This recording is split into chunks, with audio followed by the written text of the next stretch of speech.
أعوذ بالله من الشيطان الرجيم بسم الله الرحمن الرحيم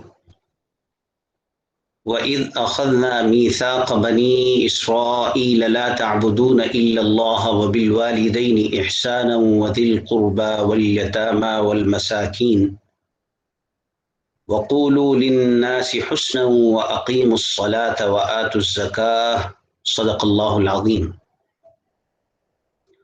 الفاظ کا الگ الگ ترجمہ اور اذ جب اخذنا لیا ہم نے اخذ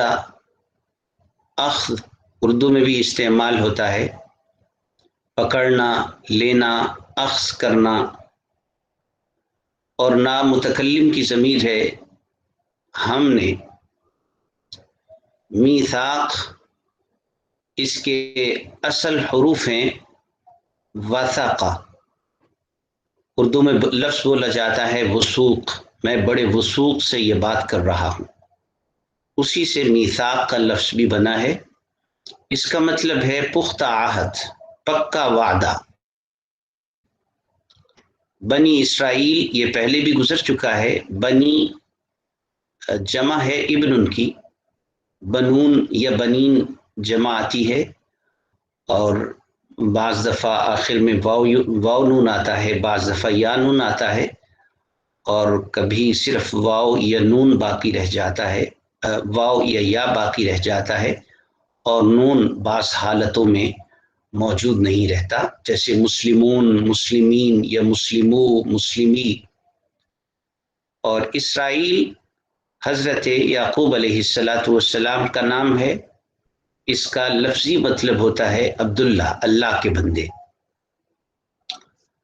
یہ عبرانی زبان کا لفظ ہے اسراء عبد کے معنوں میں اور ایل اللہ کے لیے بولا جاتا تھا تو عبداللہ کے ہم معنی ہے یہ اور بنی بیٹو بنی اسرائیل کے بیٹو پہلے بھی گزر چکا ہے کہ اس میں یہودی اور عیسائی شامل ہیں میثاق بنی اسرائیل کا پختہ عہد یا بنی اسرائیل سے پختہ عہد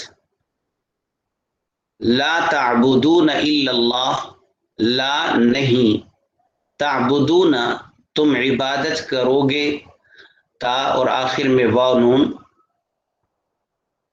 مضارع کی علامت اور مخاطب کی ضمیر پروناؤن ہے بارہا یہ لفظ گزر چکا ہے تعبدون تم عبادت کرو گے الا مگر یا سوا یہ حرف استثناء ہے الا اللہ اللہ کے سوا اللہ کے سوا تم عبادت نہیں کرو گے یعنی اللہ کے سوا کسی کی عبادت نہیں کرو گے اس کا یوں ترجمہ بھی کر سکتے ہیں تم عبادت نہیں کرو گے مگر اللہ کی اور یہ ترجمہ بھی ٹھیک ہے تم اللہ کے سوا کسی کی عبادت نہیں کرو گے اور بالوالدین والدین کے ساتھ با ساتھ کے معنوں میں ہے والدین والد کا تثنیہ ہے اس کے آخر میں جو یا نون آ رہا ہے یہ تثنیہ یعنی دو ہونے کی علامت ہے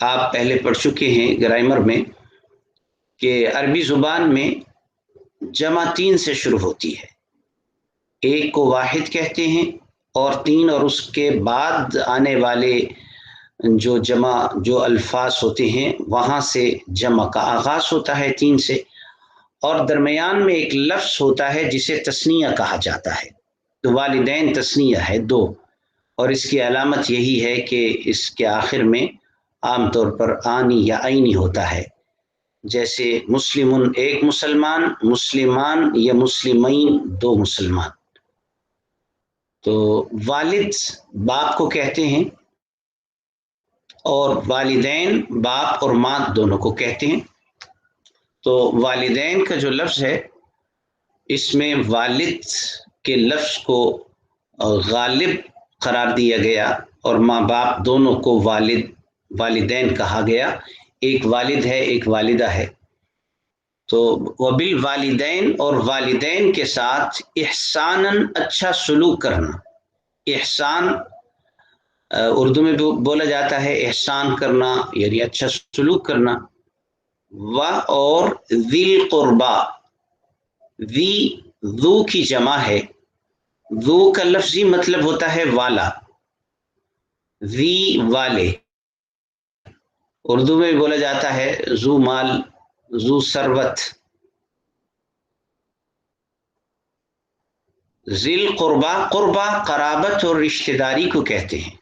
اردو میں بھی یہ لفظ استعمال ہوتا ہے، قرابت کا لفظ بولا جاتا ہے، قریبی رشتہ دار، قرابت داری. وذی القربا، اور قرابت والوں کے ساتھ. تو لفظی مطلب ہے قرابت والے، اور بامحاورہ ترجمہ یہ ہے اور رشتہ داروں کے ساتھ یا قریبی رشتہ داروں کے ساتھ. والیتاما، اور یتیموں کے ساتھ. یتامہ یتیم کی جمع ہے. والمساکین، اور مسکینوں کے ساتھ. مساکین مسکین کی جمع ہے، محتاج اور فقیر کو کہتے ہیں. اور قولو، یہ امر کا صیغہ ہے، جمع کا لفظ. قولو قل سے، قل کہہ دیجئے، اور قولو تم سب کہہ دو. للناس لوگوں سے، لی لیے یا سے، الناس لوگ، لوگوں سے. حسنن، حسنن اچھی چیز کو یا اچھی بات کو کہا جاتا ہے. اور خوبصورتی کے اوپر بھی حسن کا لفظ بولا جاتا ہے. کوئی بھی اچھی چیز اس میں حسن ہو سکتا ہے. یہاں پر مراد ہے قول حسن، ایسی بات جو حسین ہو، اچھی بات. ہوا اور اقیمو، اقام یقیم سے امر کا لفظ ہے جس کا مطلب ہوتا ہے قائم کرنا. اقیمو قائم کرو تم، الصلاۃ نماز، اور تم قائم کرو نماز کو. وآتو، اور تم ادا کرو الزکات زکات کو. اقیم و آتو یہ الفاظ پہلے گزر چکے ہیں اور یہ دونوں امر کے الفاظ ہیں، اقامت سے اور ایتاء سے. ثم پھر، تولیتم تم پھر گئے. فا کا ترجمہ بھی پھر یا پس آتا ہے، ثم کا ترجمہ بھی پھر. دونوں میں فرق یہ ہے کہ فا جس کام کو زیادہ وقت نہ گزرا ہو اس کو بیان کرنے کے لیے فا کا لفظ بولا جاتا ہے، یعنی ابھی کچھ دیر پہلے، تھوڑی دیر پہلے. اور ثم یہ تاخیر کے لیے آتا ہے، یعنی زیادہ وقت اگر گزر چکا ہو تو اس کے لیے، اس کو بیان کرنے کے لیے ثم لفظ بولا جاتا ہے. ثم پھر، یعنی ایک وقت گزرنے کے بعد. تولیتم تم پھر گئے. تولا اس کا مطلب ہوتا ہے برگشتہ ہو جانا، پھر جانا، رخ دوسری جانب پھر لینا. اور تم ضمیر ہے. تولیتم تم پھر گئے. الا مگر، حرف استثناء ہے. قلیلاً قلیل، کم. قلیل کا لفظ بھی اردو میں بولا جاتا ہے، کثیر کے مقابلے میں استعمال ہوتا ہے. قلیلاً کم. منکم تم میں سے، من سے یا میں سے، اور کم تم مخاطب کی ضمیر ہے، پروناؤن. و اور انتم تم یا تم ہو، معرضون پھرنے والے یا اعراض کرنے والے. معرضون اس میں فاعل کا لفظ ہے اور اس کے آخر میں واو نون جمع کی علامت ہے. معرض کا مطلب ہوتا ہے جو کسی سے اعراض کر لے اور رخ پھیر لے. معرضون اعراض کرنے والے، منہ پھیرنے والے، اور تم ہو ہی پھرنے والے. وَإِذْ اور جب، اخذنا لیا ہم نے، میثاق پختہ عہد، کم تم سے، لا نہیں، تسفکون تم بہاؤ گے، تسفکون تا مضارع کی علامت ہے، آخر میں واو ضمیر ہے، اور درمیان میں جو لفظ ہے سفکا، اس کا مطلب ہوتا ہے بہانا، خون بہانا، اور یہ لفظ اردو میں بھی استعمال ہوتا ہے، کہتے ہیں بڑا سفاک آدمی ہے، یعنی جس کے دل میں ذرا بھی رحم نہیں ہے، جو خون کرے کسی کا وہ بڑا سفاک ہوتا ہے، خون کرتا ہی وہ ہے جو جس کا دل بڑا سخت ہو، تو سفاک کا لفظ اردو میں بھی بولا جاتا ہے، عربی میں بھی اسی مادہ سے یہ لفظ استعمال ہوتا ہے۔ لا تسفکون تم نہیں بہاؤ گے، دماءکم اپنوں کے خون، دماء جمع ہے دمن کی، دم عربی زبان میں خون کو کہتے ہیں، یہ اردو کے لیے جاتے ہیں تو وہاں پر دم دینے کی اصطلاح مشہور ہے، اور دم کیا ہوتا ہے، یعنی یہ قربانی ہوتی ہے جو اللہ کے راستے میں دی جاتی ہے، بعض دفعہ وہ قربانی نفلی ہوتی ہے، بعض دفعہ واجب ہوتی ہے، اور بعض دفعہ وہ قربانی کسی کوئی ایسا عمل سرزد ہو جاتا ہے جو احرام کی یا حج کی پابندیوں کے خلاف ہوتا ہے، تو پھر قربانی کرتے ہیں، خون بہاتے ہیں، تو اس کو بھی دم کہتے ہیں۔ اردو میں تو دم اس کو کہتے ہیں کسی کو دم کر دینا، کسی پر پھونک مار دینا کچھ پڑھ کے، لیکن عربی زبان میں دم خون کو کہتے ہیں۔ دماءکم اس کا لفظی مطلب ہوگا اپنے خون، لیکن یہاں مراد ہے اپنے مذہب اور ملت کے لوگ، یعنی یہودی جو تمہارے مذہب میں ہیں، جو تمہاری ملت کے لوگ ہیں، ان کے تم خون نہیں بہاؤ گے، اور ان کا خون بھی اپنا خون قرار دیا گیا، اس لیے اس کو دماءکم کہا ہے۔ تو دماءکم اپنے خون یا اپنوں کے خون، واہ اور لا نہیں، تخرجون تم نکالو گے، اخرج یخرج اخراج سے ہے جس کا مطلب ہے نکالنا، ایک لفظ ہوتا ہے خرجہ، اس کا مطلب ہوتا ہے نکلنا، خروج، اور اسی کو باب میں لے گئے جس کو باب افعال کہتے ہیں اخراج، تو اس کا مطلب ہوتا ہے نکالنا۔ لا تخرجون تم نہیں نکالو گے، انفسکم انفس نفسن کی جمع ہے، نفسن جان کو کہتے ہیں، جانوں کو، کم تمہاری یا اپنی، لفظی ترجمہ اس کا یہی ہوگا، اور تم نہیں نکالو گے اپنی جانوں کو، لیکن مراد یہاں پر ہے کہ اپنے لوگوں کی جانوں کو، اپنوں کی جانوں کو، یعنی اپنے مذہب اپنی ملت کے لوگوں کو ان کے گھروں سے نہیں نکالو گے۔ من دیارکم دیار دار کی جمع ہے، دار عربی زبان میں گھر کو کہتے ہیں، کم اپنے، من دیارکم اپنے گھروں سے، ثم پھر، اقررتم تم نے اقرار کیا تھا، اقرر اقرار سے ہے، اردو میں بھی بولا جاتا ہے اقرار کرنا، اور تم ضمیر ہے، پھر تم نے اقرار کیا تھا،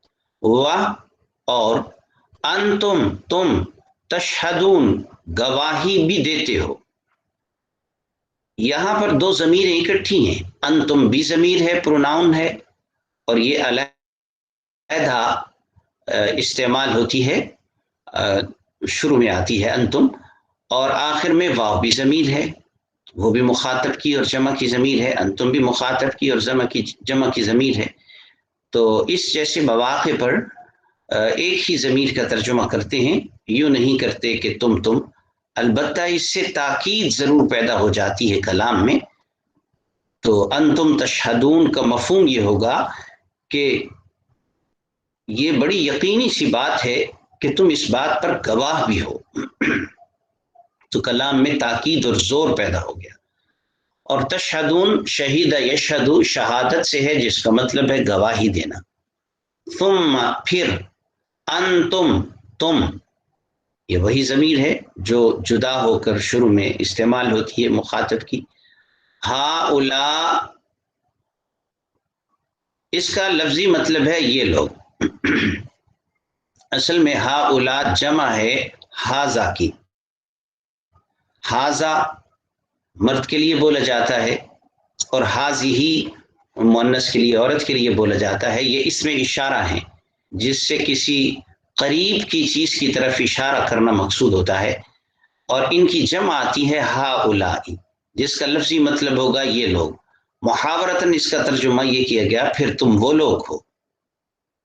تقتلون تم قتل کرتے ہو، انفسکم اپنی جانوں کو، یہ اوپر کی طرح ہی ہے یعنی اپنوں کی جانوں کو، ان کی جانوں کو اپنی جان قرار دیا ہے. وتخرجون اور تم نکالتے ہو، فریقاً ایک فریق کو، ایک جماعت کو، لوگوں کے ایک گروہ کو، منکم اپنوں میں سے، تم میں سے یا اپنوں میں سے، من میں سے، کم تمہارے میں سے ایک فریق کو یا اپنوں میں سے ایک فریق کو، من دیارہم ان کے گھروں سے. تظاہرون ظاہرہ اس کا لفظی مطلب ہوتا ہے کسی کے خلاف چڑھائی کر دینا یا کسی کے خلاف دوسرے کی مدد کرنا، اس کو تظاہرہ کہتے ہیں. اور یہ باب تفاعل ہے، اس کے اصل حروف ہیں ظاہرہ. ظاہر عربی زبان میں پشت کو کہتے ہیں. ظاہر پشت، اور کمر پر بولا جاتا ہے ظہر کا لفظ. تو جب آدمی کسی کی پشت پر ہو اور اس کا سہارا ہو تو وہ اس کا معاون ہوتا ہے، اس کی مدد پر ہوتا ہے، تو اس لیے اس کا ترجمہ مدد کرنا بھی کرتے ہیں. تظاہرون تم مدد کرتے ہو، علیہم یہاں پر علا کا ایک نیا مطلب آپ کے سامنے ہے. علا بعض دفعہ خلاف کے معنوں میں بھی استعمال ہوتا ہے. گرامر کا ایک اصول ہے اللام للنفع وعلا للضرر. جہاں کسی چیز کا نفع بیان کرنا مقصود ہو وہاں پر لام بولا جاتا ہے، لی فلان، فلاں کے فائدے کے لیے، نفع کے لیے. اور جہاں کسی کے نقصان اور مخالفت کو ظاہر کرنا ہو وہاں علا کا لفظ بولا جاتا ہے، علیہم ان پر یعنی ان کے خلاف. تظاہرون تم مدد کرتے ہو، علیہم ان کے خلاف، بالاثم اثم گناہ کو کہتے ہیں. اگر یہ سین کے ساتھ ہو اسم تو یہ نام کو کہتے ہیں، اور اگر ثا کے ساتھ ہو اثم تو یہ گناہ ہوتا ہے. آپ دیکھیں کہ تلفظ کے تبدیل ہونے سے، تجوید کے اندر ادائیگی کی تبدیلی سے، حروف کے مخارج کی تبدیلی سے معنی میں کس قدر تبدیلی واقع ہو جاتی ہے. بالاثم گناہ کے ساتھ، والعدوان اور زیادتی کے ساتھ. عدوان زیادتی کو کہا جاتا ہے، اسی سے تعدی کا لفظ بھی ہے، فلاں نے تعدی کی ہے، فلاں نے زیادتی کی ہے. بالاثم والعدوان گناہ اور زیادتی کے ساتھ تم ان کے خلاف مدد کرتے ہو.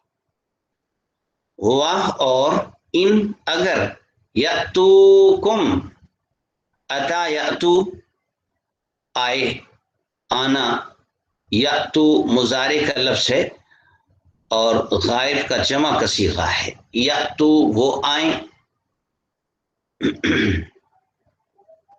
کم تمہارے پاس، اسارا اسارا اسرا کی جمع ہے، اسیر کی جمع ہے. اسارا اسرا کا مطلب ہوتا ہے قید کرنا، اور اسیر کا لفظ اردو میں بھی بولا جاتا ہے. اگر ختم نبوت کی وجہ سے کسی کو جیل بھیج دیا جائے تو کہتے ہیں اسیر ختم نبوت. اسارا قیدی بن کر، اگر وہ تمہارے پاس آئیں قیدی بن کر، تفادوہم تم ان کو فدیہ دے کر چھڑاتے ہو. تا ضمیر علامت مضارع، واو ضمیر ہے اور ہم بھی ضمیر ہے. پہلی مخاطب کی ضمیر ہے اور دوسری غائب کی ضمیر ہے، اور بیچ میں لفظ ہے فادو، یہ فدیہ سے نکلا ہے. فدیہ کا مطلب کہ جیسے کوئی تاوان دے کر کسی شخص کو چھڑائے، اس کے بدلے میں کوئی مال، کوئی رقم، کوئی عوض ادا کر کے. تو فادوہم، تم ان کا فدیہ دے کر چھڑاتے ہو. وہوا، حالانکہ یہاں پر ہوا ضمیر ہے، اس کا ترجمہ کرنے کی ضرورت اس لیے نہیں ہے کہ بعد میں اخراج کا لفظ آ رہا ہے جو محرم کا فاعل بن رہا ہے. ترجمے سے آپ کے سامنے بات واضح ہو جائے گی. حالانکہ یہ بات پہلے گزر چکی ہے کہ واو حال کے معنی کو ظاہر کرنے کے لیے بھی آتا ہے. حالانکہ ہوا محرم، حرام تھا، علیکم، تم پر، اخراجہم، ان کو نکالنا.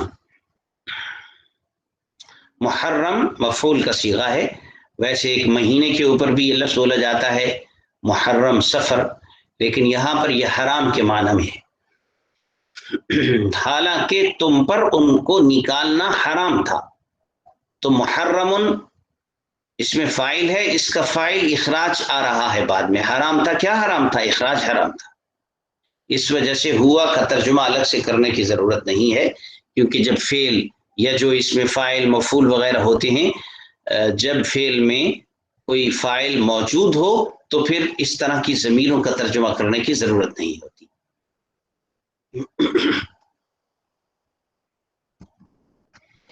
افتؤمنون، کیا پس تم ایمان رکھتے ہو؟ کیا، پس تؤمنون، تم ایمان رکھتے ہو. تا علامت مضارع ہے، آخر میں واو ضمیر ہے. ببعض الکتاب، بعض کتاب پر، با کا ترجمہ پر، بعض کچھ حصہ، الکتاب کتاب، تورات مراد ہے اس سے. ببعض الکتاب، بعض کتاب پر. اور تکفرون، تم انکار کرتے ہو، ببعض، بعض کتاب کا. تکفرون کفر سے نکلا ہے، کفر انکار اور ناشکری کو کہا جاتا ہے. ببعض، بعض کا، اس بعض سے مراد بھی کتاب کا بعض ہے، اور تم انکار کرتے ہو بعض کتاب کا. پس ما، کیا ہے، جزاء، سزا. تو کیا سزا ہے؟ من، اس کی جو، یہاں من اس میں موصول ہے، وہ جو، اس جو، من اس کی جو، یفعل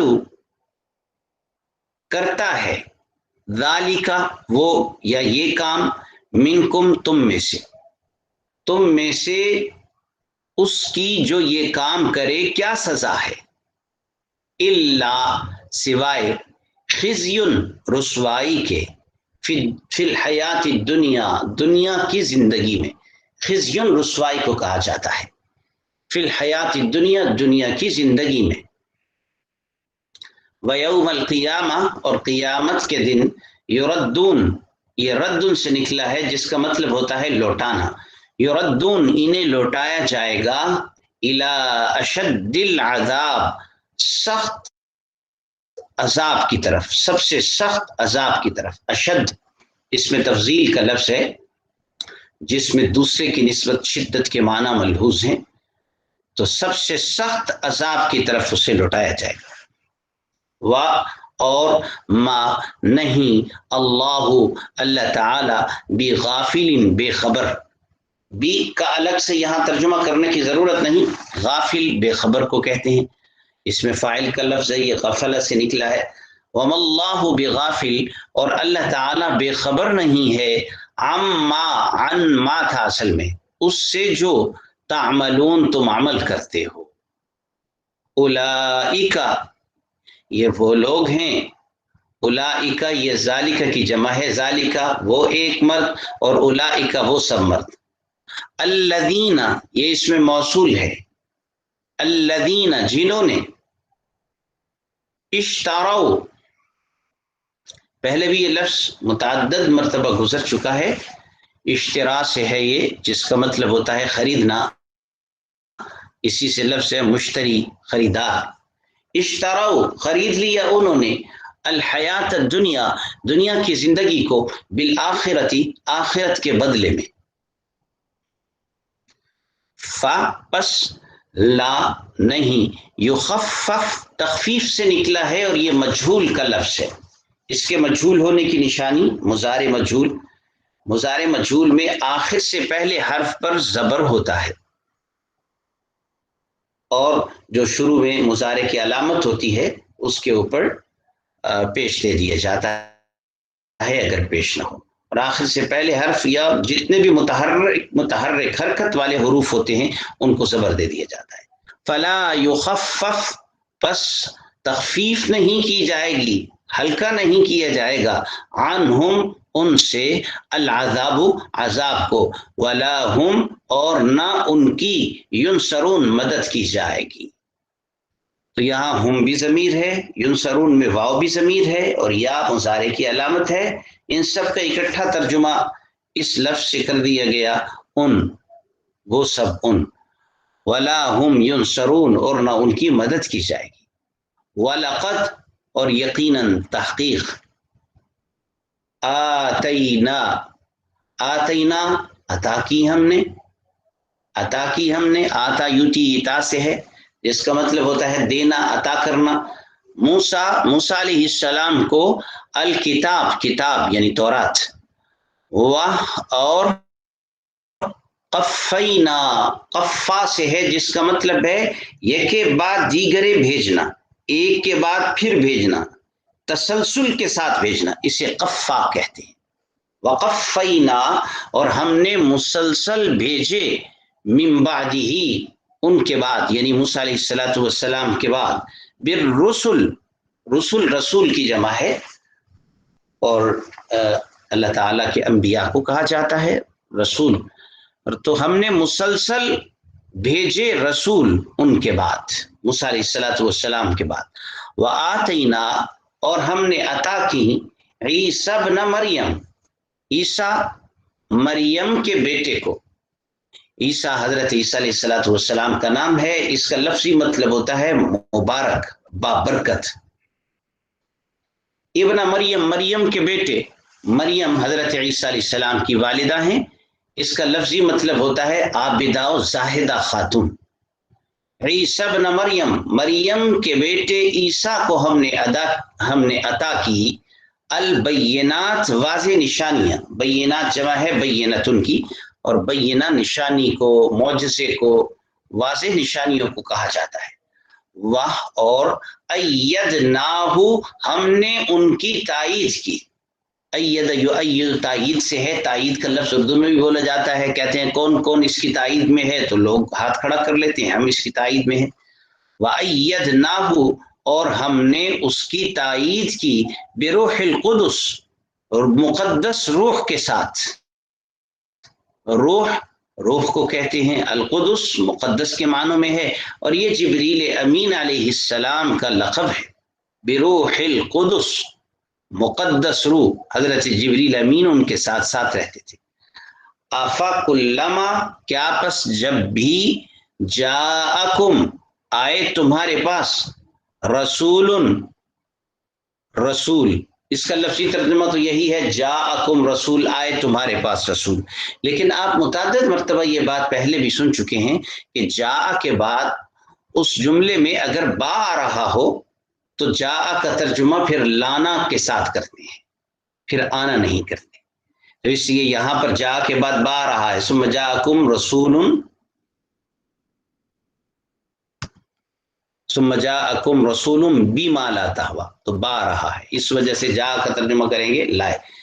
جاءکم لائے تمہارے پاس، رسول بما لا تہوی انفسکم، بی ساتھ یا کو، ما جو جسے، لا تہوی نہیں چاہتے، تہوی حوی یا یہوا سے ہے جس کا مطلب ہوتا ہے چاہنا، طلب کرنا.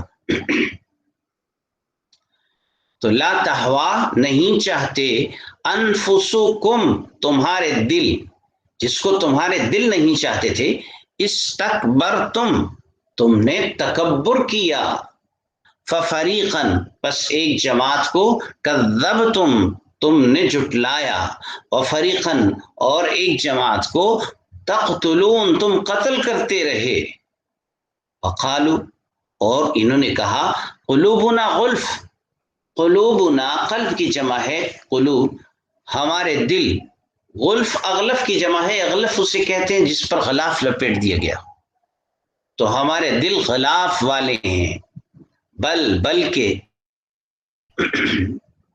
لعنہم اللہ ان پر لعنت کی ہے اللہ تعالی نے، بکفرہم ان کے کفر کی وجہ سے، فقلیلا ما بس بہت ہی کم، قلیلاً بھی کم ہوتا ہے، ماں نے اس کی مزید تاکید کر دی کہ بہت ہی کم، یؤمنون وہ ایمان لاتے ہیں۔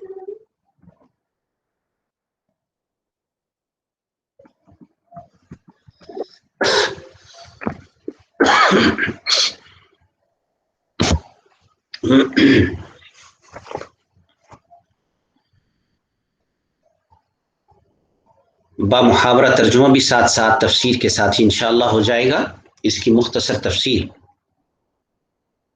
وَإِذْ أَخَذْنَا مِيثَاقَ بَنِي إِسْرَائِيلَ لَا تَعْبُدُونَ إِلَّا اللَّهَ وَبِالْوَالِدَيْنِ إِحْسَانًا وَذِي الْقُرْبَى وَالْيَتَامَى وَالْمَسَاكِينِ وَقُولُوا لِلنَّاسِ حُسْنًا وَأَقِيمُوا الصَّلَاةَ وَآتُوا الزَّكَاةَ۔ ان آیات مبارکہ میں بھی اللہ رب العزت بنی اسرائیل کو وعدہ یاد دلا رہے ہیں، اور وعدہ یاد دلانے کے بعد ان کی وعدہ خلافیوں کا ذکر کر کے انہیں سمجھا رہے ہیں کہ اللہ سے کیے جانے والے وعدوں کو نبھانے کی طرف آنا چاہیے، نہ کہ وعدہ شکن بننے میں شامل ہوں، عہد شکن میں شامل نہیں ہونا چاہیے۔ تو جہاں اور اللہ کی طرف سے وعدے ان سے لیے گئے تھے، وہاں آپ صلی اللہ علیہ وسلم پر ایمان لانے کا وعدہ بھی تھا، مگر ان حضرات نے اس وعدے کو نہیں نبھایا۔ اللہ تعالیٰ فرماتے ہیں وَإِذْ أَخَذْنَا مِيثَاقَ بَنِي إِسْرَائِيلَ، اور جب ہم نے لیا تھا بنی اسرائیل سے پختہ عہد، کس بات کا؟ لا تعبدون الا اللہ، تم اللہ کے سوا کسی کی عبادت نہیں کرو گے۔ اس عہد کے اوپر بھی وہ قائم نہیں رہے، چنانچہ عیسائیوں نے حضرت عیسیٰ علیہ السلام کو اللہ کے بیٹے کا درجہ دے دیا، بیٹا قرار دیا۔ یہودیوں نے حضرت عزیر علیہ السلام کو اللہ کا بیٹا قرار دیا۔ نیز اسی طرح قرآن مجید میں آتا ہے اتخذوا احبارہم ورہبانہم اربابا من دون اللہ، کہ یہودیوں اور عیسائیوں نے اپنے مولویوں اور اپنے پیروں کو وہ اختیارات دے دیے حلال اور حرام کرنے کے جو اللہ کے اختیارات ہیں، تو یہ بھی رب بنانے میں شامل ہے۔ تو اللہ نے ان سے پختہ عہد لیا تھا لا تعبدون الا اللہ، کہ تم اللہ کے سوا کسی کی عبادت نہیں کرو گے، وبالوالدین احسانا، اور اللہ تعالیٰ نے والدین کے ساتھ اچھا سلوک کرنے کا کہا، اچھا سلوک کرنے کا حکم دیا۔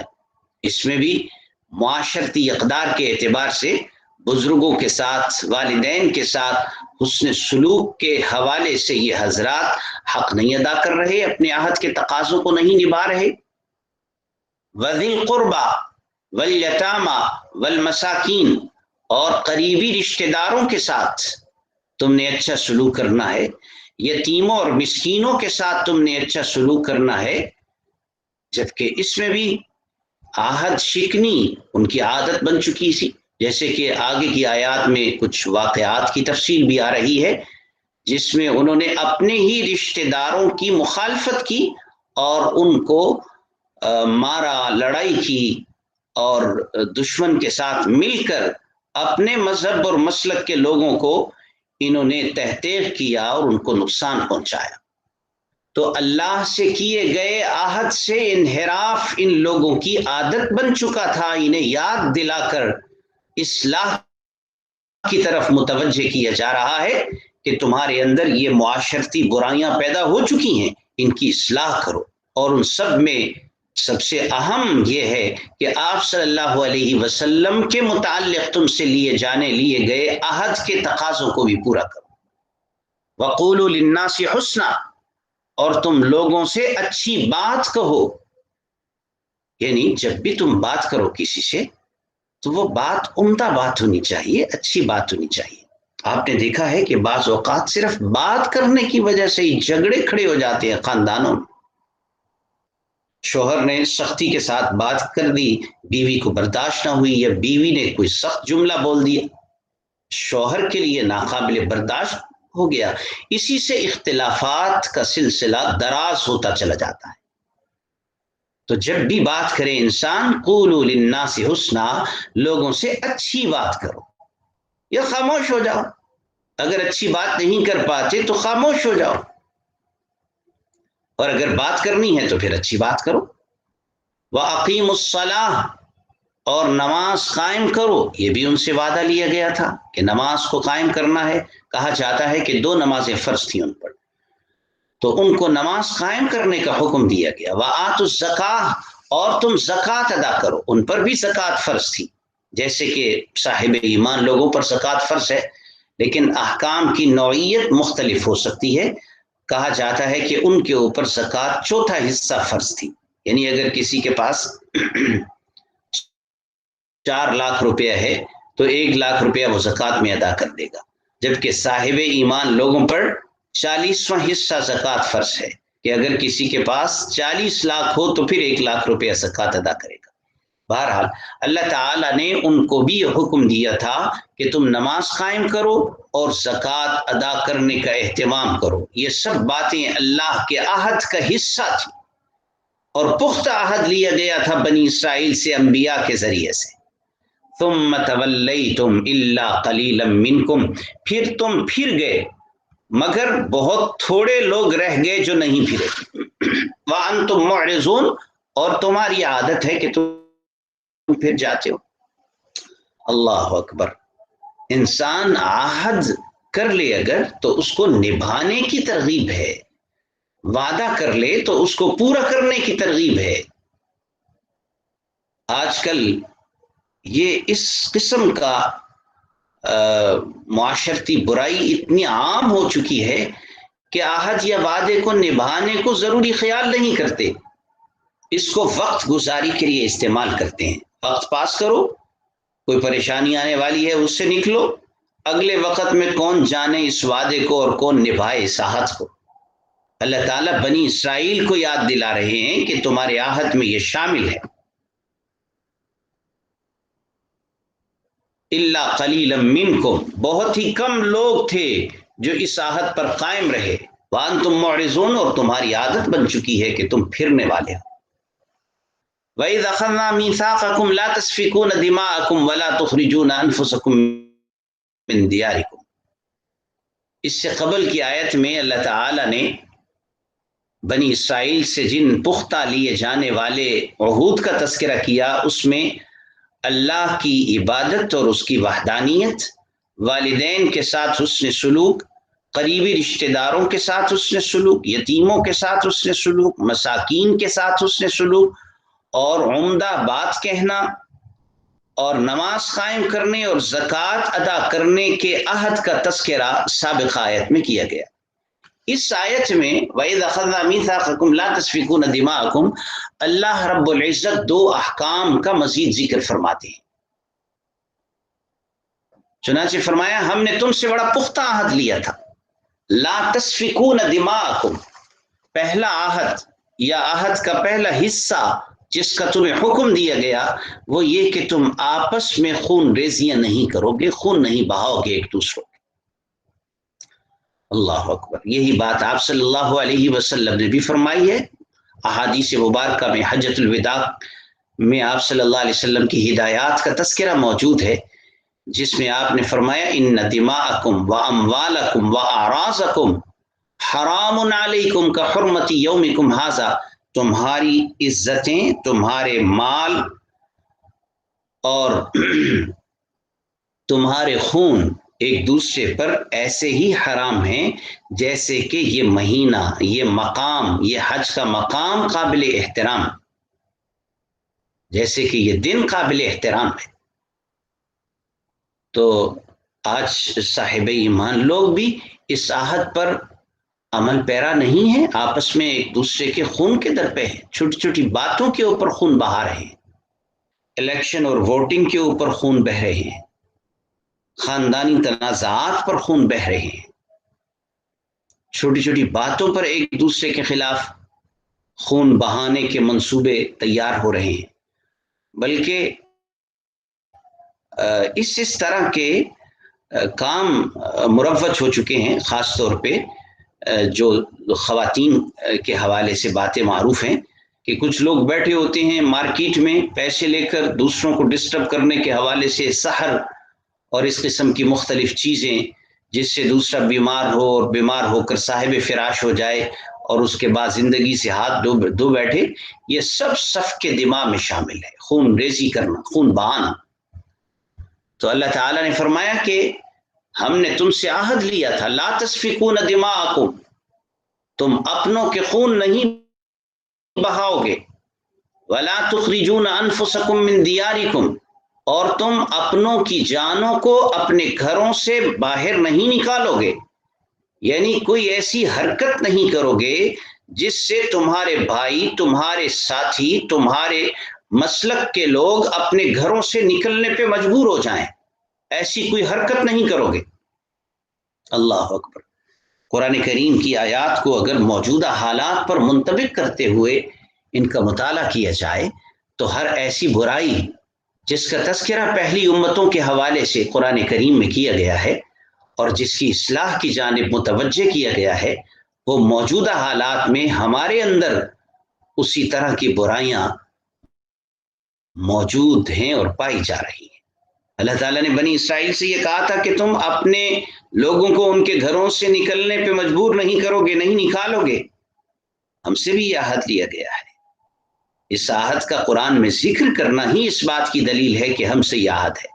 حضرات مفسرین فرماتے ہیں کہ اللہ رب العزت جب پہلی امتوں کی کسی بات کو قرآن میں ذکر فرما دیں اور اس بات کی کوئی تخصیص نہ ہو، اس کی کسی خصوصیت کا بیان نہ ہو کہ یہ خاص ہے اس امت کے ساتھ، تو وہ حکم ہمارے لیے بھی ہوتا ہے۔ لہٰذا یہ حکم ہمارے لیے بھی ہے، لا تخرجون انفسکم من دیارکم، کہ اپنے لوگوں کو ان کے گھروں سے نہیں نکالو گے۔ لیکن آج ہماری کتنی ایسی پالیسیاں ہیں اور کس طرح کے ہمارے ایسے منصوبے ہیں جس سے مسلمان اپنے گھروں سے نکلنے پہ مجبور ہو رہے ہیں، گھر سے بے گھر ہو رہے ہیں۔ اللہ تعالی ہمارے حال پر رحم فرمائے اور ہمیں سمجھ عطا فرمائے۔ اللہ کہتے ہیں یہ دو حکم ہم نے تمہیں دیے تھے، ایک تم نے آپس میں خون ریزیاں نہیں کرنی اور دوسرا اپنے بھائیوں کو ان کے گھروں سے نہیں نکالنا۔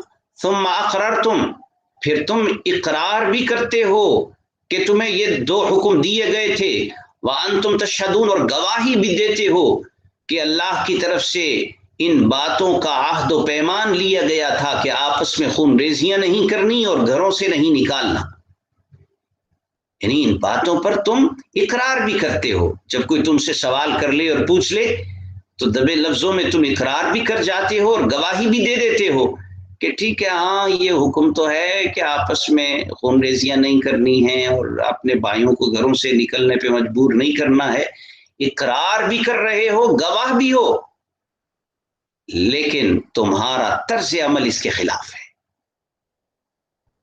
کیا ہے تمہارا طرز عمل؟ ثم انتم ہؤلاء تقتلون انفسکم، پھر تم وہ لوگ ہو کہ تم اپنے لوگوں کو قتل کرتے ہو، وتخرجون فریقا منکم من دیارہم، اور اپنوں میں سے ایک فریق کو ان کے گھروں سے نکال دیتے ہو، تظاہرون علیہم بالاثم والعدوان، تم ان کے خلاف مدد کرتے ہو گناہ کے ساتھ اور زیادتی کے ساتھ۔ اس آیت مبارکہ کے پس منظر میں حضرات مفسرین نے بعض واقعات ذکر فرمائے ہیں۔ مدینہ منورہ میں جب آپ صلی اللہ علیہ وسلم تشریف لائے تو وہاں یہود کے بھی کچھ قبیلے آباد تھے اور مشرکین کے قبیلے بھی آباد تھے۔ یہود کے قبیلوں میں بڑے قبیلے یہ تھے بنو قریظہ، بنو نذیر، اور مشرکین کے قبائل میں اوس اور خزرج کے قبائل تھے۔ تو بنو قریظہ کی دوستی تھی اوس کے قبیلے کے ساتھ، یعنی یہودیوں کا یہ قبیلہ بنو قریظہ مشرکین کے اوس قبیلے کے ساتھ دوستیوں کا تعلق رکھتا تھا اور اسے نبھاتا تھا، اور جو دوسرا قبیلہ تھا بنو نذیر یہودیوں کا، وہ خزرج کے ساتھ دوستی کا تعلق رکھتا تھا اور اس وابستگی کو نبھاتا تھا۔ تو اگر آپس میں کبھی اختلافات ہو جاتے مشرکین کے، مشرک قبائل کے، تو بنو قریظہ کے یہودی اپنے حلیف کے تعاون کے لیے جاتے تھے اور ان کے ساتھ مل کر لڑائی کرتے تھے، اور بنو قریظہ کے لوگ اپنے حلیف کے تعاون کے لیے جاتے تھے اور ان کا تعاون کرتے تھے۔ چنانچہ بنو قریظہ اوس کی طرف جا کر کھڑے ہو جاتے اور بنو نذیر خزرج کے ساتھ جا کر مل جاتے۔ اب بنو قریظہ اور بنو نذیر آمنے سامنے آ جاتے ایک دوسرے کی مخالفت پر۔ چنانچہ اوس اور خزرج کی لڑائی میں بنو نذیر اور بنو قریظہ آپس میں ایک دوسرے کے بالمقابل آ جاتے اپنے حلیفوں کے سبب سے، اور جب لڑائی ہوتی تو اپنے بھائیوں کو مارتے بھی۔ تو اللہ نے جو ان کو حکم دیا تھا کہ آپس میں خون ریزیاں نہیں کرنی، اپنے حلیفوں کا ساتھ نبھانے کے لیے یہ اپنے بھائیوں کو مارتے، اپنے مذہب کے لوگوں کو مارتے، اور اسی طرح ایک دوسرے کو گھر سے نکالنے پہ بھی مجبور کرتے۔ چنانچہ لڑائیوں کے اندر ہوتا ہے کسی کے گھر میں گھس کر اس کے گھر کو تباہ و برباد کر دیا، تو آپس میں تو ایسا نہیں کرتے تھے، لیکن اپنے حلیف کا ساتھ دینے کے لیے اور اس کی طرفداری میں وہ دوسرے بھائی اور اپنے ہم مذہب کے گھر کو تباہ و برباد کرتے، بلکہ قیدی بھی بناتے تھے۔ جب دوسرے کے اوپر حملہ آور ہوتے تو ان کے لوگوں کو قید کر لیتے تھے، پکڑ کے لے آتے تھے۔ یا اوس اور خزرج کے لوگ، مثلا اوس کی لڑائی ہوئی خزرج کے ساتھ، تو خزرج کے ساتھ کھڑا ہے بنو نذیر اور اوس کے ساتھ کھڑے ہیں بنو قریظہ، تو اب بنو قریظہ جب اوس کے ساتھ کھڑے ہیں اور خزرج پر حملہ آور ہیں، تو دوسری طرف بنو نذیر بھی موجود ہیں، تو ان کے گھروں میں گھس کر بھی وہ مارتے تھے اپنے بھائیوں کو اور قید بھی کر کے لے آتے تھے۔ اوس بھی قید کر کے لے جاتے یا خزرج قید کر کے لے جاتے۔ تو اس بات کو اللہ تعالیٰ ان کے سامنے کھول کر بیان کر رہے ہیں کہ تم خون بھی بہاتے ہو، وَتُخْرِجُونَ فَرِيقًا مِّنكُم مِّن دِيَارِهِمْ، اور تم اپنے میں سے ایک فریق کو ان کے گھروں سے نکال بھی دیتے ہو اور ان کے خلاف تم مدد بھی کرتے ہو گناہ اور زیادتی کے ساتھ۔ ان آیات مبارکہ کو موجودہ حالات پر منطبق کرتے ہوئے اگر دیکھا جائے تو آج مسلمانوں کی صورتحال بھی اس سے مختلف نہیں ہے۔ مسلمان، بہت سارے لوگ کافروں کے ساتھ ان کے ایگریمنٹ اور معاہدے ہیں، ان کے حلیف بنے ہوئے ہیں۔ دنیا کی بعض ایسی طاقتیں ہیں کفار کی جن کے ساتھ ایگریمنٹ میں اور حلف میں شامل ہونا بعض مسلمان اپنی مجبوری سمجھتے ہیں۔ پھر جب وہ کافر مسلمانوں پر حملہ آور ہوتے ہیں تو یہ جو مسلمان ہیں جو ان کے حلیف بنے ہوئے ہیں اور ان کے ساتھ معاہدوں میں شریک ہیں، وہ جب کافر حملہ آور ہوتے ہیں مسلمانوں پر تو یہ بھی ان کے ساتھ مل کر مسلمانوں پر حملے کر رہے ہوتے ہیں، اور بعض اوقات ان کو تعاون پیش کر رہے ہوتے ہیں۔ حضرات فقہا نے بڑی تفصیل کے ساتھ فقہ کی کتابوں میں اس مسئلے پر روشنی ڈالی ہے کہ اگر کوئی کافر کسی مسلمان پر حملہ آور ہو، چاہے وہ اسلامی ملک ہے اس پر حملہ کر رہا ہے یا مسلمانوں کی جماعت پر حملہ کر رہا ہے، تو مسلمان کے لیے اس کے حملے میں تعاون کرنا کس حد تک ناجائز اور ممنوع ہے۔ کافروں کو اسلحہ بنا کر دینا کہ وہ مسلمانوں پر حملہ آور ہیں اور یہ ان کو اسلحہ سپلائی کر رہا ہے، دے رہا ہے، اس کی حیثیت پر گفتگو کی گئی ہے۔ اس طرح کے متعدد مسائل ہیں جو موجودہ زمانے میں ان آیات مبارکہ سے اخذ کیے جا سکتے ہیں، ان کا حکم نکالا جا سکتا ہے۔ تو مسلمانوں کو کوئی سمجھانے والا ہو اور ان کو اپنے طرز عمل پر نظر ثانی کی طرف متوجہ کروانے والا ہو تو یہ آیات خارجہ پالیسی میں مسلمان اور اسلامی حکومت کی ڈائریکشن کو فکس کرنے کے لیے گائیڈنس فراہم کر رہی ہے۔ وَتُخْرِجُونَ فَرِيقًا مِّنكُم مِّن دِيَارِهِمْ تَظَاهَرُونَ عَلَيْهِم بِالْإِثْمِ وَالْعُدْوَانِ، آگے فرمایا وَإِن يَأْتُوكُمْ أُسَارَىٰ تُفَادُوهُمْ وَهُوَ مُحَرَّمٌ عَلَيْكُمْ إِخْرَاجُهُمْ، اور اگر وہ تمہارے پاس آئیں قیدی بن کر تو تم ان کا فدیہ دے کر چھڑاتے ہو، حالانکہ تم پر حرام تھا ان کو نکالنا بھی۔ یعنی بنو قریظہ اور بنو نذیر جو دونوں یہودی قبائل تھے، ان کے اوپر حرام تھا کہ آپس میں خون ریزیاں نہیں کریں گے اور آپس میں ایک دوسرے کو اس کے گھر سے نہیں نکالیں گے، لیکن اپنے خارجی تعلقات اور اپنے حلیفوں کی مدد اور تعاون کے چکر میں یہ آپس میں بھی خون ریزیاں کر جاتے تھے اور ایک دوسرے کو گھروں سے نکلنے پہ مجبور بھی کر دیتے تھے، قیدی بھی بنا دیتے تھے۔ اب جب کوئی یہودی قید ہو جاتا تو پھر آپس میں چندہ اکٹھا کرنے کی مہم چلاتے، او ہمارا یہودی بھائی قید ہو چکا ہے تو چندہ اکٹھا کرو اور اس کو ہم نے چھڑانا ہے دشمن کی قید سے۔ اس حکم پر عمل کرنے کے لیے چندہ اکٹھا کر کے ڈونیشن کے ساتھ فدیہ دے کر اس کو چھڑاتے تھے۔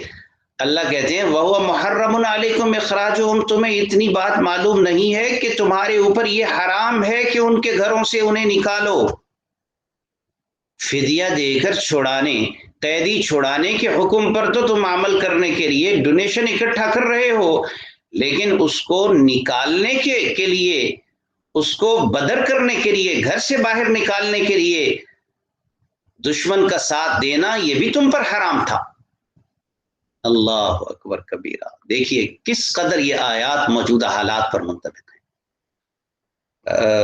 یہودیوں کے جو مولوی پیر تھے وہ ڈونیشن اس لیے اکٹھا کیا کرتے تھے کہ بعض ایسے بھی واقعات موجود ہیں، بلکہ اکثریت ان کی اس طرح کی ہو چکی تھی کہ وہ ڈونیشن اور چندہ کے ذریعے سے اپنی معیشت کو چلایا کرتے تھے۔ ان کا گزر بسر یہی تھا، لوگوں سے چندے اکٹھے کرنا اور اپنے معاشی پالیسی بنانا اور اپنے کھانے پینے کا اور گزر بسر کا سلسلہ مضبوط کرنا، اسی کے اوپر ان کا سارا سسٹم چل رہا تھا۔ تو اب ظاہر ہے کہ جب کوئی قیدی بنے گا تو پیسہ چلے گا اور ڈونیشن اکٹھا ہوگا اور پھر پیسے مل کر کچھ فدیے میں جائیں گے اور کچھ اپنی معاشی منصوبہ بندی کے لیے استعمال ہوں گے۔ اللہ اکبر۔ اب جو ہماری صورتحال ہے اس کا اگر تجزیہ کریں، جائزہ لیں اس آیت کی روشنی میں، تو بھائی اگر ہم بھی کوئی ہل جل کریں گے اور اپنے لوگوں کے خلاف کچھ پلاننگ کریں گے تو وہ آئے گا انہیں مارنے کے لیے اور قیدی کرے گا اور پھر کچھ پیسوں کی برسات ہوگی ہمارے لیے اور کچھ حالات موافق بنیں گے اور کچھ منصوبہ بندی اور معاشی پالیسیاں ہم اپنی استوار کریں گے۔ تو شاید یہودیوں کی بھی یہی مجبوری تھی اس زمانے میں کہ اپنی معاشی پلاننگ کے لیے، منصوبہ بندی کی خاطر وہ سمجھتے تھے کہ یہ ہماری مجبوری بن چکا ہے گھروں سے نکالنا اور پھر بعد میں چندے لے کر ان لوگوں کو چھڑوانا، قیدیوں کو۔ تو اللہ کہتے ہیں یہ حکم تمہیں یاد ہے کہ فدیہ دے کر اپنے قیدی چھڑانے ہیں، یہ حکم تمہیں یاد نہیں ہے؟ وہ محرم علیکم اخراجہم، تم پر حرام ہے کہ تم ان کو ان کے گھروں سے نکالو۔ دوسری بات یہاں یہ بھی معلوم ہو رہی ہے کہ کم از کم اس زمانے کے یہودیوں میں اتنی غیرت موجود تھی، برائے نام ہی صحیح لیکن اتنی غیرت موجود تھی کہ کسی یہودی کو قید میں برداشت نہیں کرتے تھے۔ اگر یہودی کسی دشمن کی قید میں ہوتا تو اس کو چھڑاتے تھے، جیسے بھی چھڑاتے تھے، چندہ دے کے، چندہ اکٹھا کر کے، ڈونیشن کے ذریعے سے فدیہ دے کر چھڑاتے تھے۔ لیکن آج مسلمانوں میں اتنی حمیت بھی نہیں ہے اور ایسی برائے نام غیرت کا بھی خاتمہ ہو چکا ہے، بلکہ خود پکڑ پکڑ کے دشمن کے حوالے کرتے ہیں کہ یہ لو لے جاؤ، اور اگر دشمن کسی کو پکڑ کے لے گیا ہے تو اس کو چھڑانے کے لیے کوئی ایسی پلاننگ اور منصوبہ بندی برائے نام بھی نہیں ہے۔ اللہ ہمارے حال پر رحم فرمائے۔ یہودیوں کا جب تک یہ طرز رہا ہے ان پر ذلت اور رسوائی مسلط رہی ہے۔ ہم مسلمانوں کا بھی اللہ محافظ ہے، ہمارا طرز عمل بھی ایسا ہی ہے جو ذلت اور رسوائی کا ہے، اور اس سے نکلنے کے لیے ہم اپنے آپ کو آمادہ بھی نہیں کر پا رہے۔ ہماری نسلیں بھی ابھی تک ان باتوں کو نہیں سمجھ رہی. آئندہ کتنی نسلیں ایسی گزرتی ہیں جو غلامی اور ذہنی پسماندگی میں گزرتی ہیں، اللہ یہ بہتر جانتا ہے. لیکن بہرحال ہم سب کو یہ کوشش ضرور کرنی چاہیے کہ اللہ تعالی ہمیں سمجھ نصیب فرمائے اور ہمیں ذریعہ بنا دے ان نسلوں کو سمجھانے کے لیے جو نسلیں ذہنی پسماندگی میں مبتلا ہو کر آج اسلام اور اسلامی شاعر کو اپنے لیے آر سمجھ رہے ہیں. حقیقت میں وہ کسی کی غلامی کو اپنے لیے اعزاز سمجھ رہے ہیں. اللہ سمجھ اور ہدایت نصیب فرمائے. تو اللہ کہتے ہیں وَإِن يَأْتُكُمُ السَّارَةُ تُفَادُوهُمْ، اور اگر وہ تمہارے پاس قیدی بن کر آئیں تو تم ان کو فدیہ دے کر چھڑاتے ہو. وَهُوَ مُحَرَّمٌ عَلَيْكُمْ إِخْرَاجُهُمْ، حالانکہ تم پر حرام تھا ان کو نکالنا. أَفَتُؤْمِنُونَ بِبَعْضِ الْكِتَابِ وَتَكْفُرُونَ بِبَعْضٍ، کیا پس تم ایمان رکھتے ہو کتاب کے کچھ حصے پر اور انکار کرتے ہو کچھ حصے کا؟ وہی تورات ہے جس میں یہ دونوں حکم موجود ہیں. یہ حکم جہاں ہے کہ تم نے اپنے یہودی قیدیوں کو فدیہ دے کر چھڑانا ہے، وہاں یہ حکم بھی ہے کہ تم نے ان کو گھروں سے نکالنا نہیں ہے. تو ایک حکم کو تو تم مان رہے ہو، دوسرے کا انکار کر رہے ہو، تو آدھی کتاب کو مانتے ہو آدھی کا انکار کرتے ہو. اللہ اکبر. اس آیت کو اپنے اوپر منطبق کیجیے. آج ہم کہاں کھڑے ہیں؟ ہمارا طرز عمل کیا ہے؟ اجتماعی یا جو ایک ریاستی پالیسیوں کے حوالے سے گفتگو کا موضوع وہ ایک الگ ہے، لیکن ہم انفرادی طور پر دیکھیں، انڈیویجولی ہم کہاں کھڑے ہیں. قرآن مجید میں اللہ تعالیٰ نے بہت سارے احکامات دیے ہیں، اور بعض دفعہ ہم حوالے بھی دے رہے ہوتے ہیں کہ یہ حکم اللہ کا ہے، یہ حکم اللہ کا ہے، لیکن اس کے ساتھ دوسرے حکم سے ہم بے توجہی بھی کر رہے ہوتے ہیں اور انحراف بھی ہو رہا ہوتا ہے. اللہ ہمارے حال پر رحم فرمائے اور ہمیں کم از کم اپنے آپ کو انفرادی طور پر صحیح کرنے کی توفیق سے نوازے، تاکہ ہم اجتماعی اور جو ایک اسلامی جو ریاست کے خد و خال ہو سکتے ہیں ان پالیسیوں میں بھی اسلام کے جملہ احکام کو نافذ کرنے کی توفیق سے نوازے اور رستہ ہموار کرنے کی اللہ تعالی ہم سب کو کوشش کرنے کی توفیق عطا فرمائے. فما جزاء من يفعل ذلك منكم الا خزي في الحیات الدنیا، تو کیا سزا ہے اس کی تم میں جو یہ کام کرے گا سوائے اس سزا کے کہ رسوائی اس کا مقدر بنے گی دنیا کی زندگی میں بھی. اللہ اکبر. تو یہ رسوائی اللہ تعالیٰ نے اس کا علاج بتا دیا ہے. بڑے دانشور مفکر پائے جاتے ہیں آج کل جو بڑی جو ہے وہ بہت ساری باتوں کو وجوہات میں شمار کرتے ہیں. مسلمان جو ٹیکنالوجی ہے اس میں پیچھے رہ گئے ہیں، مسلمان میں سائنسدان نہیں پیدا ہو رہے، انجینئر نہیں پیدا ہو رہے.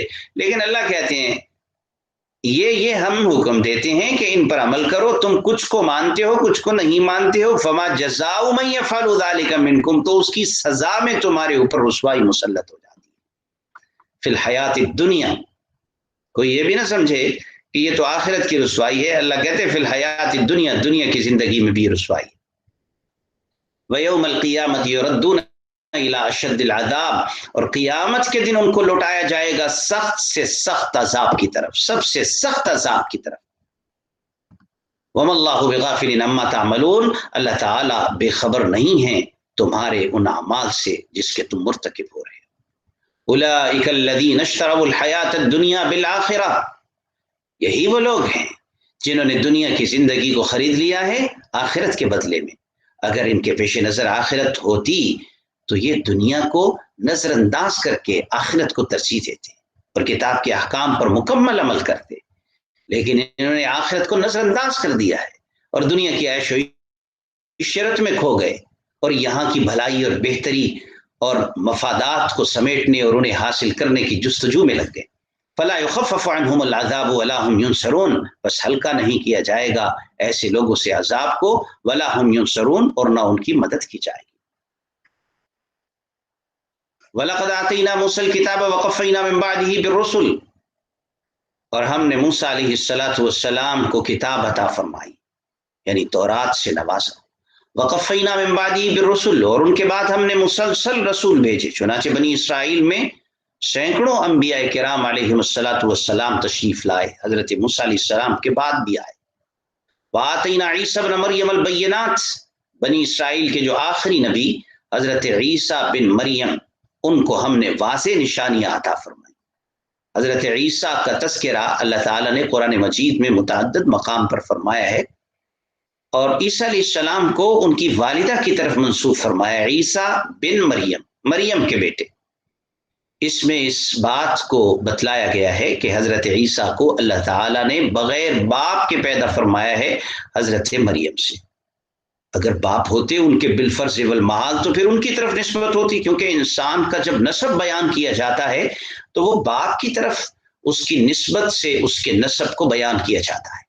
لیکن عیسیٰ علیہ السلام کے چونکہ کوئی باپ ہی نہیں ہے، اللہ نے بغیر باپ کے صرف والدہ سے ان کی تخلیق فرمائی ہے، تو اس وجہ سے ان کی نسبت حضرت مریم کی طرف کرتے ہوئے ان کے نسب کو بیان فرمایا۔ وآتینا عیسی ابن مریم، نیز عیسائیوں کے اس عقیدے کی بھی تردید فرما دی جو عیسیٰ علیہ السلام کو اللہ کا بیٹا کہتے ہیں۔ عیسیٰ علیہ السلام اللہ کے بیٹے نہیں ہیں، اللہ پاک ہے، نہ اس کا کوئی بیٹا ہے، نہ وہ کسی کا بیٹا ہے، نہ اس کا کوئی قبیلہ ہے، وہ تو صمد ہے، لم یلد ولم یولد، نہ اس نے کسی کو جنا ہے اور نہ وہ کسی سے جنا گیا ہے۔ تو عیسیٰ بن مریم کو ہم نے واضح نشانیاں عطا فرمائیں۔ اس میں عیسیٰ علیہ السلام کے معجزات کی طرف اشارہ ہے۔ حضرت عیسیٰ علیہ السلام کسی بیمار اور کوڑی کے مریض پر دست شفا پھیرتے، اللہ اسے شفایاب فرما دیتے۔ کسی میت کو حکم فرماتے، قم باذن اللہ، بحکم خدا تم کھڑے ہو جاؤ، وہ زندہ ہو جاتا۔ تو عیسیٰ بن مریم کو واضح نشانیاں اور معجزات عطا فرمائے۔ وَأَيَّدْنَاهُ بِرُوحِ الْقُدُسِ، اور ہم نے ان کی تائید حضرت جبریل امین کے ساتھ فرما دی۔ روح القدس قرآن مجید میں حضرت جبریل امین کے لقب کے طور پر بولا گیا ہے۔ اس کا لفظی مطلب ہے پاکیزہ و مقدس روح۔ اللہ تعالیٰ نے حضرت جبریل امین کو حضرت عیسیٰ علیہ السلام کی تائید اور نصرت کے لیے ان کے ساتھ فرما دیا تھا۔ وجہ اس کی یہ تھی کہ جب عیسیٰ علیہ السلام تشریف لائے تھے تو لوگ ان کے خلاف تھے، یہودی ان کے مخالف تھے، یہودی ان کو شہید کرنے کے منصوبے بناتے رہتے تھے۔ بلکہ عیسیٰ علیہ السلام کو جب اللہ تعالیٰ نے زندہ آسمان پہ اٹھایا، اس وقت بھی انہیں شہید کرنے کا منصوبہ بنایا گیا تھا۔ تو اللہ تعالیٰ نے ان کی تائید کے لیے حضرت جبریل امین کو ان کے ساتھ فرما دیا تھا، جس سے ان کی حفاظت ہوتی تھی۔ افکلما جاءکم رسول بما لا تہوی انفسکم استکبرتم، کیا بس جب تمہارے پاس رسول وہ حکم لے کے آئے جو تمہارے دل نہیں چاہتے تھے جس پر عمل کرنا، استکبرتم تم نے تکبر کیا، ففریقا کذبتم وفریقا تقتلون، ایک جماعت کو تم نے جھٹلا دیا اور ایک جماعت کو تم قتل کرتے رہے۔ یہودیوں کو یہ کہا جا رہا ہے کہ انبیاء کے ساتھ تمہارا طرز عمل کیا رہا ہے، تمہاری روش کیا رہی ہے۔ انبیاء علیہ السلام جب اللہ کی طرف سے پیغام حق لے کر تمہارے پاس آتے رہے ہیں، جب تمہیں وہ حکم انہوں نے بتلایا کہ اللہ یہ کہتے ہیں اس طریقے کے مطابق زندگی گزارو، تمہارے دل نہیں چاہتے تھے اس حکم پر عمل کرنے کے لیے، تو تم انبیاء کے مخالف ہو جاتے تھے اور تکبر شروع کر دیتے تھے، اپنے آپ کو بڑا سمجھتے تھے اور اس حکم پر عمل کرنے میں اپنی توہین سمجھتے تھے۔ تو انبیاء کی مخالفت کرتے ہوئے تم بعض انبیاء کی تکذیب کرتے تھے، کہتے تھے کہ نہیں یہ بات اللہ نے تمہیں نہیں کہی ہے، معاذ اللہ تعالی، وفریقا تقتلون، اور یہاں تک ہی بس نہیں کہ تم تکذیب کرتے رہے ہو، بلکہ تم انبیاء کی جماعت کو شہید تک کرتے رہے ہو۔ حضرت زکریا علیہ السلام کو شہید کیا گیا، حضرت یحییٰ علیہ السلام کو شہید کیا گیا، اور بہت سارے انبیاء علیہ السلام کو شہید کرنے کے منصوبے بنائے گئے۔ حضور علیہ السلام کو بھی آپ کی سیرت طیبہ کا مطالعہ کرنے سے یہ بات معلوم ہوتی ہے کہ 20 مرتبہ شہید کرنے کی سازش کی گئی، اور اس سازش میں سب سے زیادہ یہود شریک تھے۔ چنانچہ کبھی آپ صلی اللہ علیہ وسلم کو بکری کے گوشت میں زہر دے کر شہید کرنے کا منصوبہ بنایا گیا، جیسے کہ خیبر کی ایک یہودی عورت نے اس منصوبہ کو عملی جامہ پہنانے کی ذمہ داری اٹھا رکھی تھی۔ پھر اسی طرح یہی قبیلہ بنو نذیر جس کا ذکر آپ نے سنا، آپ صلی اللہ علیہ وسلم کو انہوں نے بلوا کر ایک دیوار کے ساتھ بٹھا دیا اور اوپر سے بڑا پتھر گرا کر شہید کرنے کا منصوبہ بنایا۔